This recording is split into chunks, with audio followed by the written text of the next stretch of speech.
आपण नंतर बसायचं. हां आपण नंतर हो मी 5 मिनिटं द्या ना तुम्ही मला. नंतर बघ फाईल पकडून दिलेली आहे. मग सांग.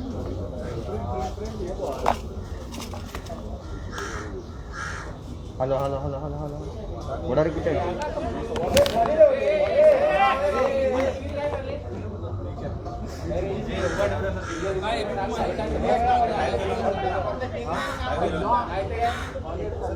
सुनील भाई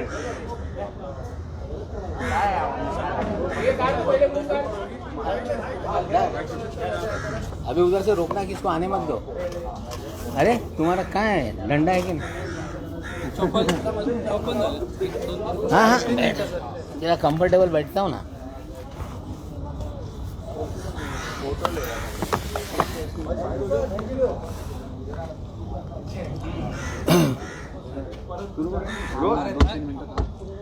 सेंट्रल एजेंसी है ना सर सेंट्रल एजेंसी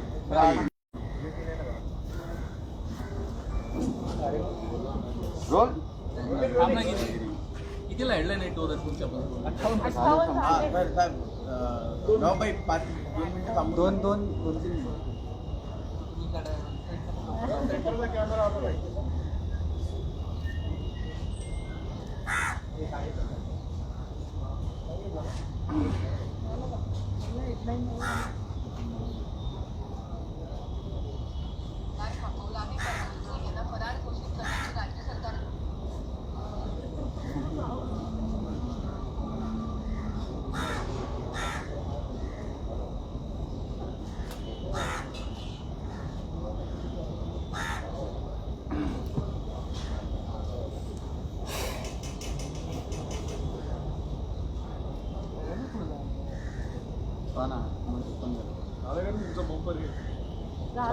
एक मिनिट राहिलं. Headlines headline 58.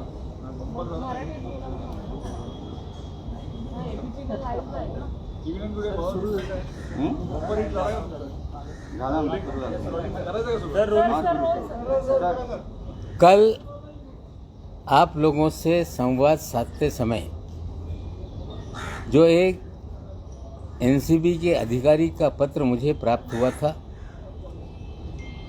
हमने वो पत्र अपने कवरिंग लेटर के साथ डीजी एनसीबी को भेजा है. पहले कहा गया कि उसकी भी हम दखल लेंगे और शाम होते होते ये कह दिया गया कि जो सीवीसी की गाइडलाइन है, कोई भी कंप्लेंट जिस पे कोई दस्तखत और नाम ना हो उसको दखल ना लिया जाए, ये हम भी जानते हैं. लेकिन जिस तरह के आरोप उस पत्र में हैं, जिस तरह की चीज़ें चल रही हैं, अगर उसको नज़रअंदाज किया जा रहा है तो हमें लगता है कि पूरे इंस्टीट्यूशन पे सवाल खड़ा होने जा रहा है. निश्चित रूप से जांच के लिए टीम आई है, जांच शुरू की गई है, पंच को बुलाया गया है. एनसीबी हमेशा कहती रही कि हमारा पूरा इलेक्ट्रॉनिक्स एविडेंस पे ही हम जांच करते हैं. जिस तरह से प्रभाकर साली ने सारी घटनाक्रम को एफिडेविट द्वारा, वीडियो द्वारा उल्लेखित किया है, मैं मांग करता हूं जो आई है विजिलेंस कमेटी, वो समीर वानखेड़े जी का, केपी गोसावी का और प्रभाकर का, और एक किरदार और इसमें है जो समीर वानखेड़े जी का ड्राइवर है, पुलिसिया है, माने, इन सब का सीडीआर निकाल लीजिए. जो गाड़ी का इस्तेमाल हुआ है 50 लाख उठाने में, गोसावी के घर पहुंचाने में, दोबारा गाड़ी शहर में आई, फिर गाड़ी वापस गई, फिर पैसे से भरा बैग उठाया गया, फिर सैम डिसूजा को वापस दिया गया. हमें लगता है कि अगर इलेक्ट्रॉनिक जांच होगी तो बयान जुटाने की ज़रूरत नहीं, सारी चीज़ें सामने आ जाएगी। मैं अभी शंका उस पर जाहिर नहीं कर रहा हूँ। हो सकता है इतनी बड़ी देश की एजेंसी है, हमसे भी 4 कदम आगे वे काम करते होंगे और आशा करते हैं जिसकी तरफ मैं इशारा कर रहा हूँ उस विषय को भी लेके थोड़ा सा खंगालेंगे। और एक आज और सवाल खड़ा कर रहा हूँ कि एक एफआईआर दर्ज है जिसको लगभग 1 साल की मुद्दत हो गई, उसमें आज तक एक भी गिरफ्तारी नहीं हुई है। लेकिन उसी एफआईआर के तहत दीपिका पादुकोण को बुलाया गया, चार्ट के आधार पे बुलाया गया था, गिरफ्तारी नहीं हुई। सारा अली खान को बुलाया गया, गिरफ्तारी नहीं हुई। श्रद्धा कपूर को बुलाया गया, गिरफ्तारी नहीं हुई। अगर ये झूठ है तो मैं उन्हें ये भी कहना चाहता हूँ कि सारे उस समय के मीडिया के चैनल को देख लें। जब जब कोई अभिनेता अभिनेत्री आती थी, पूरा देश का मीडिया फोकस लगा के बैठे रहता था। वो सारे लोग जिनको बुलाया गया उनकी गिरफ्तारी नहीं हुई है, उसकी गहराई में जाइए। मैं ये भी कहता हूँ कि मालदीव के दौरे को देखिए, उस समय कौन से अभिनेता अभिनेत्री मालदीव में थी, तो जो उगाही का खेल है वो खुलकर सामने आ जाएगा। जांच शुरू है। ये कहा जा रहा है कि क्रूज की जांच को भटकाने के लिए नवाब मलिक पिछले 20-22 दिन से अलग अलग तरीके से चीज़ों को सामने ला रहा है। मेरा काम है जो गलत चीज़ें हैं, अगर कोई आँख पे पट्टी बांध ले तो उसकी आँख की पट्टी खोलना ये मेरा फ़र्ज़ है। मैं और एक बात बता रहा हूँ, जो जांच के लिए लोग आए, क्रूज की पार्टी फैशन टीवी ने आयोजित किया था। बिना किसी महाराष्ट्र सरकार की जानकारी के बिना, कोविड प्रोटोकॉल होने के बावजूद कोई भी क्लियरेंस महाराष्ट्र पुलिस से, महाराष्ट्र के गृह विभाग से किसी भी तरह से कुछ नहीं लिया गया। सीधे डायरेक्टर शिपिंग से परमिशन लेके इसे परमिट किया गया। उस जहाज की क्रूज पार्टी में टारगेटेड लोगों की तस्वीरें देकर उन्हें ट्रैप किया गया। लेकिन मेरी जानकारी है कि एक अंतर्राष्ट्रीय ड्रग माफिया उस पार्टी में था। उसकी एक माशूका भी है जो बंदूक के साथ थी, जो उस डांस में नाचते हुए नजर आया है। वो दाढ़ी वाला है। वो दाढ़ी वाला कौन है, सारे एनसीबी के लोग जानते हैं। कुछ मुझे लोग जानकारी दे रहे हैं कभी वो तिहाड़ जेल में भी था। कुछ लोग मुझे जानकारी दे रहे हैं कि वो राजस्थान की जेल में भी था। ये दाढ़ी वाला कौन है, एनसीबी उसकी तरफ भी ध्यान दे। अंतर्राष्ट्रीय ड्रग माफिया क्रूज पे है। रेव पार्टी बस करने के लिए रेड की जा रही है और क्रूज को छोड़ दिया गया। धड़ल्ले से रेव पार्टी में हजारों लोगों ने जो भी करना था वो किया। और हमें लगता है कि इस पूरे खेल में जो दाढ़ी वाला है उसकी मित्रता वानखेड़े साहब से भी है।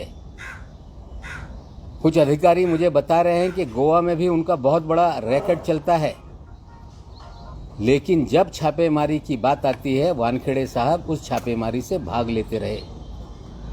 मैं जो लोग आए हैं जांच करने के लिए, मैं सार्वजनिक रूप से उन्हें कहता हूं कि आप क्रूज की सीसीटीवी मंगाइए, हर कमरे का सीसीटीवी, सारे डांस की सीसीटीवी, और जैसे खंगालेंगे दुनिया का एक बहुत बड़ा ड्रग माफिया उस पार्टी में था।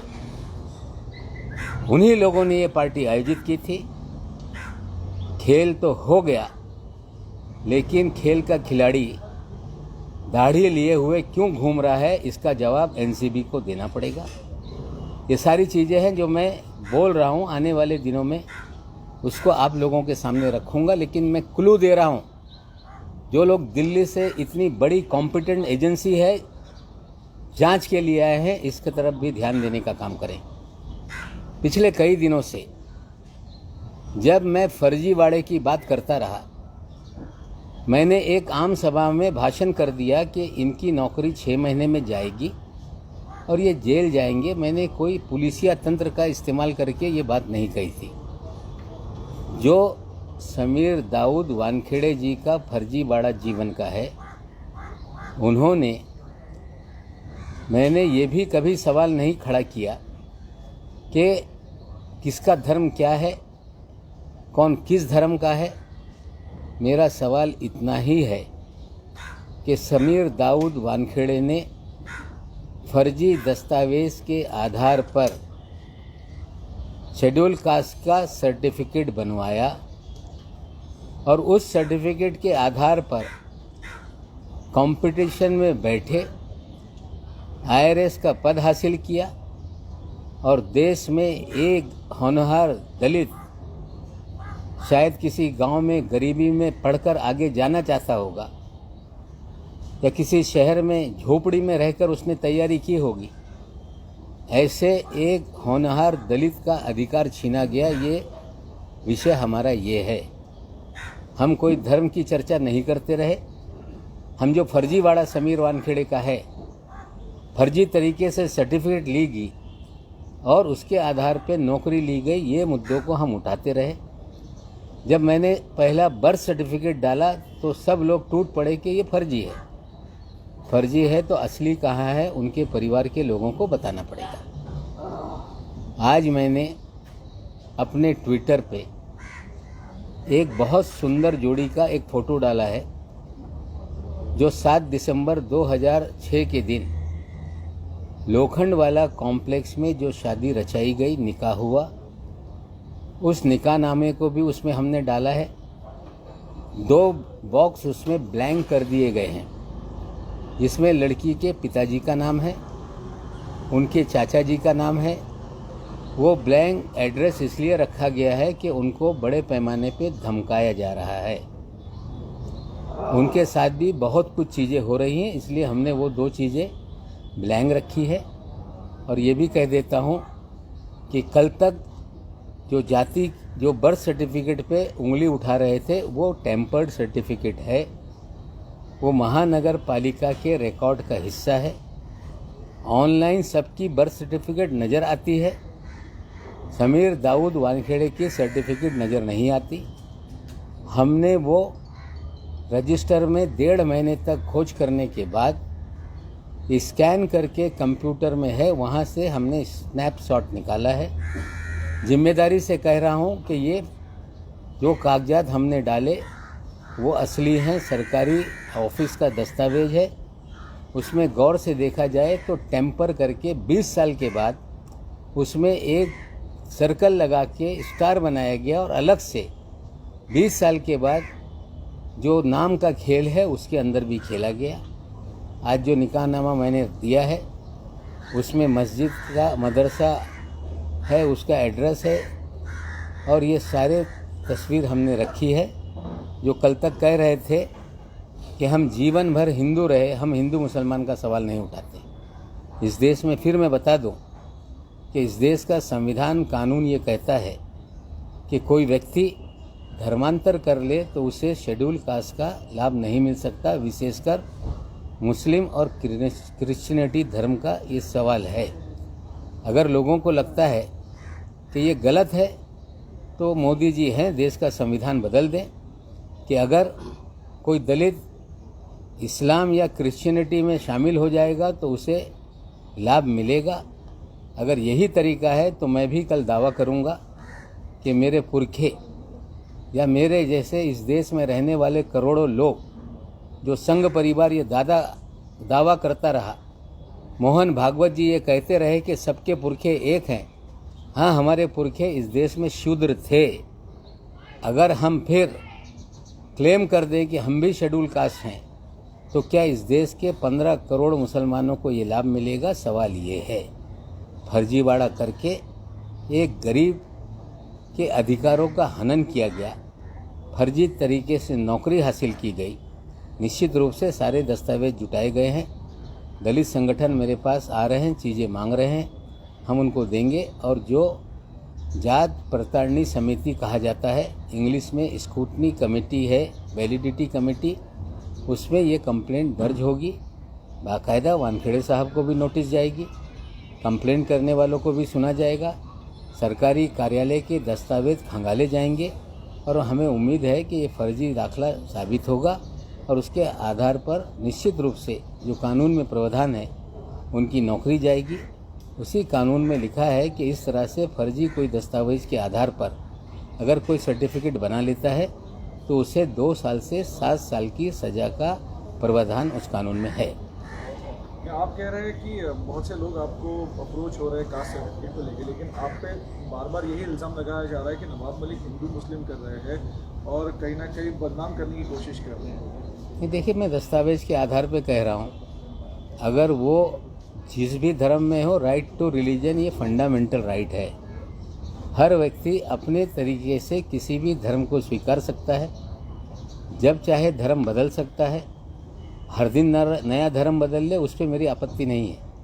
लेकिन देश का कानून कहता है कि कोई व्यक्ति जो शेड्यूल कास्ट को बिलोंग करता हो, एक बार उसने अपना धर्म परिवर्तन कर लिया तो उसे शेड्यूल कास्ट का जो भी फ़ायदा है वो नहीं मिलता। लड़ाई ये है कि गरीब दलित का अधिकार छीना गया और निश्चित रूप से ये हम लॉजिकल एंड तक ले जाएंगे और निश्चित रूप से कानून के तहत कार्रवाई होगी। आप भाई दाढ़ी वाला ये ड्रग लॉर्ड जिसके बारे में आप बात कर रहे हैं, ये ड्रग लॉर्ड वहाँ पर प्रेजेंट था, ये ड्रग लॉर्ड कौन है और वो क्या उसी दिन क्रूज पार्टी पर था, इसके बारे में थोड़ा और डिटेल दे सकते हैं? नहीं, देखिए, अभी ये चीज़ें हैं, हमने इशारतन एनसीबी को बताया है कि दाढ़ी वाला है, उस पार्टी में वो था। संडे की शाम जब वो क्रूज शिप लौट रही थी तो उसमें वो नाचते हुए अपनी महबूबा के साथ, मेरे पास वीडियो है, बहुत सारे डांस के हमारे पास वीडियो हैं, हम तो देंगे। लेकिन इतनी बड़ी एजेंसी है, क्रूज के सारे सीसीटीवी फुटेज मंगाइए, जानबूझ के पार्टी कराई गई। पार्टी कराने में भी लोगों का हाथ था।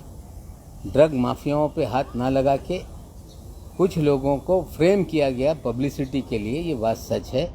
अगर दाढ़ी वाला इनको नहीं मिल पा रहा है तो अगर वो ध्यानेश्वर सिंह जी मेरे पास आ जाएं, मैं दाढ़ी वाले की तस्वीर दे देता हूं, उनको नाम बता देता हूं। उनकी महबूबा इतने खतरनाक हथियारों के साथ है उसमें, हमें लगता है कि ये बहुत गंभीर मामला है। तो चीफ ऑफ डीजी हैं एनसीबी के, उनसे विनती करता हूं कि अगर सही मानों में देश से आप ड्रग मुक्ति करना चाहते हैं, सभी लोग आपके साथ हैं, लेकिन ड्रग पेडलर, ड्रग माफिया को पकड़ें, 2 ग्राम 4 ग्राम रख कर पब्लिसिटी हासिल करने का खेल बंद करें। अगर उन्हें चाहिए तो वो सारी चीज़ें मैं देने के लिए तैयार हूँ। समीर वानखेड़े का दोस्त है दाढ़ी वाला, आज नहीं कल वो सामने चीजें आएंगी। ज्ञानेंद्र सिंह बद्दल ज्ञानेंद्र सिंह या सगळ्या समितीचे को जेल भेजेंगे ज्ञानेंद्र सिंह यांच्या अध्यक्षतेखाली चौकशी होणार आहे। मागच्या काही दिवसांमध्ये पाहिलं तर हेच होते, त्यांना पत्रकार परिषदा घेतल्या आणि सगळे आरोप आज तेच त्या समितीचे प्रमुख आहेत। आता देखील त्यांचं नहीं, देख लीजिए, ऐसा है कि जांच हो रही है, अभी हम कोई जांच पे उंगली नहीं उठाना चाहते। हमने तो कहा है कि इलेक्ट्रॉनिक एविडेंस से जांच हो, लेकिन कॉर्डेलिया क्रूज का भी सीसीटीवी मंगा ले। दाढ़ी वाले को खोजे, ये कौन है दाढ़ी वाला? दाढ़ी वाले का नाम अगर उन्हें नहीं पता है तो अकेले में मैं बताऊंगा। अगर गंभीरता से नहीं लेते हैं तो सार्वजनिक चीज़ें करेंगे। सवाल आपने पूछा है कि उन्हें जेल भेजेंगे, मैं नहीं भेजूंगा, देश का कानून भेजेगा। सर मराठी सांगा, फोटोग्राफ देकर के आप कह रहे हैं कुछ लोगों को टारगेटेड फोटोग्राफ दिए गए और उन्हीं को पकड़ने के लिए किया गया। इस तरीके से क्यों किया गया? क्या इसके पीछे कोई साजिश है केंद्र की? या देखिए, बड़ा ड्रग जो रेव पार्टी है वो हुई, अंतर्राष्ट्रीय ड्रग माफिया का माल बिका, लोगों ने एंजॉय किया, और वानखेड़े साहब का दाढ़ी वाला दोस्त वहाँ था, उस पर कोई कार्रवाई नहीं हुई। क्रूज को रोका नहीं गया, 1350 लोगों को स्कैन नहीं किया गया, गेट पे तस्वीर लेके कुछ लोगों को खड़ा कर दिया गया कि ये आएंगे, इन्हें आइडेंटिफाई कीजिए, इसका मतलब है ट्रैप लगा के लोगों को फंसाया गया। मैं पहले दिन से दावा कर रहा हूं कि क्रूज़ पे छापेमारी नहीं हुई, वहां से कोई भी सीजर इन्होंने नहीं दिखाया, टर्मिनस पे कोई सीजर नहीं है। जो तस्वीरें वानखेड़े साहब ने जारी की हैं वो उनके कैबिन की हैं, वहीं से वो तस्वीरें फ्रेम करके लोगों को पब्लिसिटी लूट रहे हैं। और अंतर्राष्ट्रीय ड्रग माफिया जो इनका दोस्त है वो नाच रहा है महबूबा के साथ। अगर ध्यान नहीं देंगे तो उनकी महबूबा और उनके दोस्त की वीडियो हम जारी करेंगे। सर, हा आंतरराष्ट्रीय ड्रग माफिया आहे, हाच या सगळ्या गटाचा मास्टर माइंड आहे असं म्हणावं. तो मित्र आहे वानखेडेंचा. तर या सगळ्या प्रकरणात सॅम डिसूजा कोण आहे? सॅम डिसूजा वानखेडेचा मित्र आहे.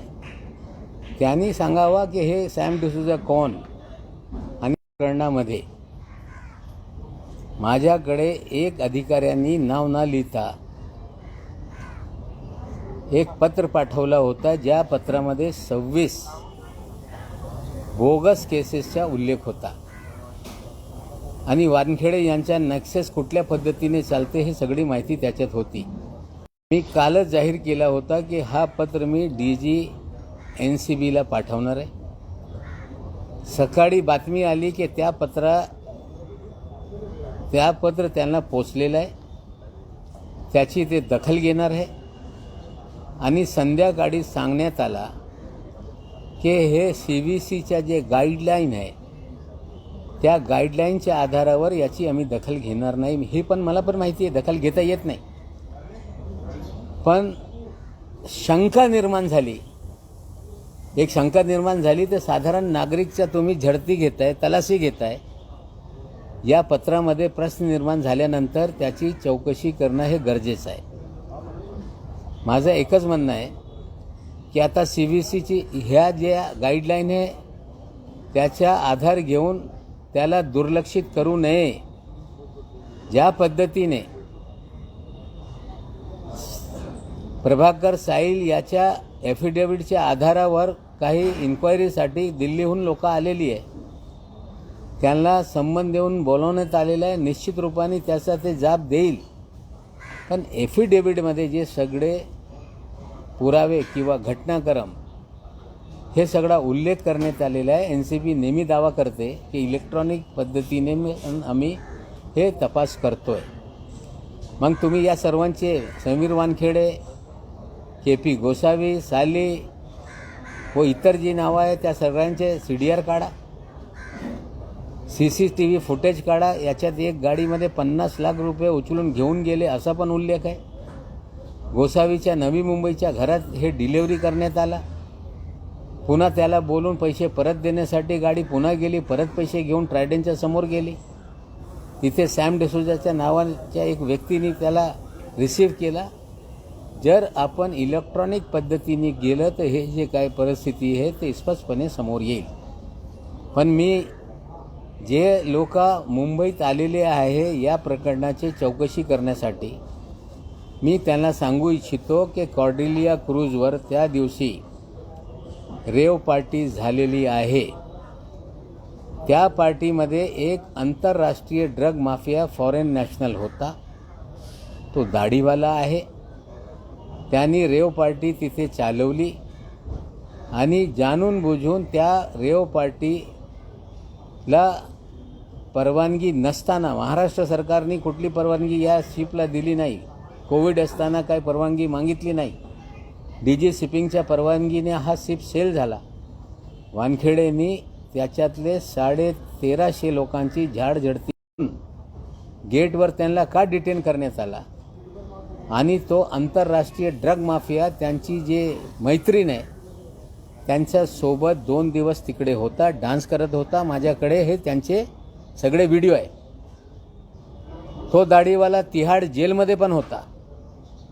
तो दाढीवाला राजस्थानच्या तुरुंगात होता अशी माहिती मिळते. आता त्या दाढीवालाकडे लक्ष द्या. तो समीर वानखेडे यांचा मित्र आहे. गोव्यामध्ये जे सगळा ड्रग टुरिझम चालते त्याचा सूत्रधार आहे. त्याच्यावर कारवाई करण्याबाबत बरेचसे अधिकाऱ्यांनी प्रयत्न केल्यानंतर वानखेडेंनी त्यांना करू दिलं नाही. दिल्लीतून जे लोक आलेले आहे या दाढीवाल्याकडे लक्ष द्या. कॉर्डेलिया क्रूजच्या CCTV फुटेज 2-3 दिवसापासून काही लोक प्रश्न निर्माण करत आहे की नवाब मलिक हे व्यक्तिगत विषय कशाला समोर आणत आहे. जेव्हा मी समीर दाऊद वानखेडे यांच्या बर्थ सर्टिफिकेट सोशल मीडियाच्या माझ्या ट्विटर हँडलवर टाकल्यानंतर कुठल्या पद्धतीने दाऊद वानखेडे यांना फुल्ली मारून साईडला टेम्पर करण्याचा हे सर्टिफिकेट मी लोकांसमोर आणला. त्यांचे घरातले लोक सांगताय हे आजोबाचा बघा, हा वडिलांचा बघा, नातेवाईकांचा बघा, पण हे सांगताय की हे खोटं आहे, खरं कुठे दाखवा ना. समीर दाऊद ते ठरवायचं आहे. हा विषय धर्माचा नाही. हा विषय बोगस दाखला काढून एक होतकरू दलित मुलांचा अधिकार हुसकून घेण्याचा प्रकार आहे. निश्चित रूपाने आज पण मी निकाहनामा पण टाकलेला आहे, लग्नाचे फोटो पण टाकलेले आहे. त्या 7 डिसेंबर 2006ला 8:30 वाजता निकाह झाला. 33,000 रुपये मेहर होती आणि त्याच्यात एक साक्ष म्हणून यास्मीन वानखेडे यांचा नवरा अजीज खान पण आहे, ते पण मी माहिती दिलेली आहे. हा विषय म्हणजे व्यक्तिगत कुणावर आरोप करण्यासाठी नाही. हा विषय फर्जीवाडा करून हा दाखला काढण्यात आला आणि एक होतकरू दलित मुलांचा अधिकार हुसकून घेण्याचा हा फर्जीवाडा आहे. निश्चित रूपाने याच्या बाबतीत जात पडताळणी समितीकडे तक्रार दाखल होईल. कायद्याअंतर्गत तपास सुरू होणार आहे, त्यांना पण संधी मिळेल, ते कागदपत्र ठेवतील. सरकारी कार्यालयातून सगळं फायली मागवण्यात येईल आणि मला पूर्णपणे विश्वास आहे की हे फर्जीवाडा करून दाखला काढण्यात आला, त्याच्या आधारावर ही नोकरी मिळालेली आहे.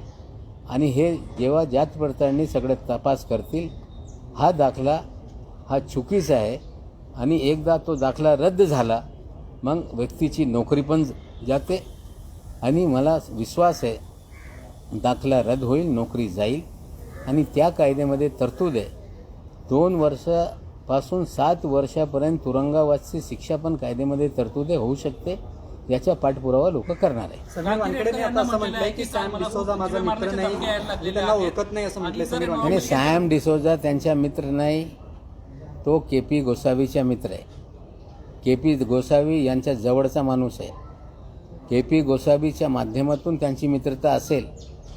ते सॅम डिसोजाचं काय बघा, पण दाढीवाला कोण आहे याचं उत्तर त्यांच्याकडून मला अपेक्षित आहे. सैम डिसूजा को लेकर और एक सवाल पूछा जा रहा है. जो प्रभाकर ने जो फोटो दिखाए थे मीडिया में कि ये सैम डिसूजा है और नंबर दिखाया था, पालघर में एक बापा नाम की व्यक्ति, उसका कहना है कि ये मेरे फोटो और मेरा व्हाट्सएप नंबर है और कहीं ना कहीं मेरी इमेज इसमें मलाई. नहीं, मुझे नहीं लगता है कि सैम डिसूजा का उसने फ़ोटो दिखाया है. उसने उसके जो वीडियो है जिसमें आर्यन से बात कर रहा है, वो फ़ोटो में कोई ब्लैक ट्राउज़र वाला है. लोग उसे कह रहे हैं कि वो सैम डिसूजा कलेक्ट किया है. तो हमें लगता है कि सैम डिसूजा को लेकर गलतफहमी लोग पैदा ना करें. उस वीडियो में सैम डिसूजा नहीं है और मैंने तो कभी क्लेम नहीं किया. कोई डिटेक्टिव थोड़ी हूँ. अभी मेरा डिटेक्टिव का काम सिर्फ एक ही दिशा में है कि रॉन्ग डूइंग जो है उसकी तरफ हम पूरी तरह से ध्यान अपना रखे हुए हैं. सर, ये अमित मालवीय है, उन्होंने अभी भी ट्वीट किया है बीजेपी के. उनका कहना है कि नवाब मलिक इसलिए टारगेट कर रहे हैं कि उनके दामाद को गिरफ्तार किया था, पहली चीज़. और उनका कहना है कि अपनी मिनिस्ट्रियल पावर का मिसयूज़ कर रहे, प्रिविलेज का मिसयूज़ कर रहे अपने पर्सनल स्कोर सेटल करने के लिए. Nobody can say कि I had used my privilege in any of the office. मैंने जो भी किया है पर्सनल कैपेसिटी में जानकारी सारी हासिल की. ना महाराष्ट्र की पुलिस ने या मुंबई की पुलिस ने मुझे कोई जानकारी दी. मालवीय जी, ये सवाल पिछले 9 महीने से पूरी बीजेपी उठाती रही. मालवीय जी, गिरफ्तारी जिस दिन हुई उस दिन सारे पत्रकारों से मैंने यही कहा था कि nobody is above the law. कानून अपना काम करेगा और देश की न्याय व्यवस्था पे पूरा मुझे भरोसा है. पिछले 27 तारीख के दिन जमानत मिली है 8.5 महीने के बाद. 12 तारीख को आदेश पे दस्तखत जस्टिस A जोगलेकर साहब ने की है. 13 तारीख के दिन जोगलेकर साहब जो NDPS कोर्ट के स्पेशल जज हैं, उनका ऑर्डर ऑनलाइन है. 14 तारीख के अखबारों में ऑर्डर छपी है. 14 तारीख को मैंने एक्सप्लेन किया है कि ये सारी धाराएं लगती नहीं, लगाई गई. मालवीय जी, इसके पीछे भी यही खेल था. मैंने कभी नहीं कहा 8.5 महीने तक कि उसे फंसाया गया, लेकिन उसे फ्रेम किया गया. ताकि नवाब मलिक की आवाज़ बंद हो जाए। न्यायालय में हम उसे क्वाश करने के लिए जाएंगे, लेकिन समीर वानखेड़े का फर्जीवाड़ा हम अगर खोल रहे हैं तो पूरी बीजेपी क्यों छटपटा रही है? क्या जीन की जान जो उस तोते में है क्या? हमें लगता है पूरी बीजेपी वानखेड़े को लेकर छटपटा रही है। कहीं पोपट मर गया तो बीजेपी तो नहीं मर जाएगी।